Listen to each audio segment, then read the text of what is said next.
আসসালামু আলাইকুম রহমতুল্লাহ। প্রিয় বন্ধুরা, দেখতে পাচ্ছেন আমি এগুলো হলো চুনা পানি মিক্স করে আমি নিয়ে যাচ্ছি আমার দেশি মুরগি একটি ফার্ম আমি চালু করতে যাচ্ছি ইনশাআল্লাহ। সবাই দোয়া রাখবেন। ওই রুমে ভালো করে আমি চুনা পানি ছিটিয়ে দেব, কারণ নানা রকম জীবাণুনাশক থাকতে পারে। আমি ওগুলা দমন করার জন্য আমি চুনা পানিগুলো চারপাশে ভালো করে ছিটিয়ে দেব মাটির উপরে। দেখতে পারতেছেন সুন্দর করে ভিজিয়ে দিচ্ছি মাটিগুলো। আমি চুন দেওয়ার পরে পুরো এরিয়ার মধ্যে চুন দেওয়ার পরে আমি প্লাস্টিক নিয়ে এসেছি।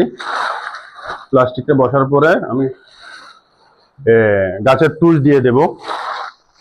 ইনশাআল্লাহ শনিবার দিকে রোববার দিকে আমি দেশি মুরগি ফোটানোর চেষ্টা চলবে ইনশাআল্লাহ। আলহামদুলিল্লাহ প্লাস্টিকটি বিছানো শেষ হয়ে গেছে। একটুখানি বাকি ছিল, রুমের কোনায় প্লাস্টিক শর্ট হয়ে গেছে।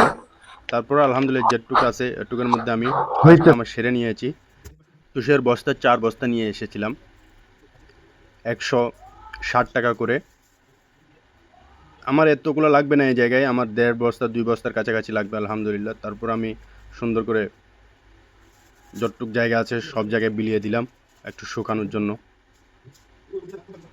পায়ে সব জায়গায় নেড়ে ছেড়ে সুন্দর করে আমি শুকানোর জন্য ছেড়ে দিলাম।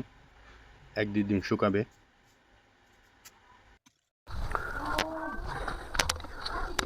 দশ লিটার পানির মধ্যে আমি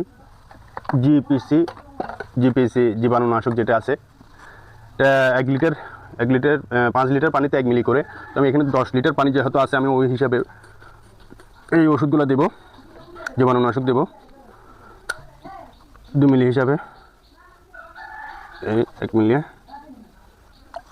2 মিলি আর একটু বাড়াই দিলাম। তারপর লাল পটাশ, এটা হলো পটাশ আমি পরিমাণ মতো দিয়ে দেবো 10 লিটার পানির মধ্যে।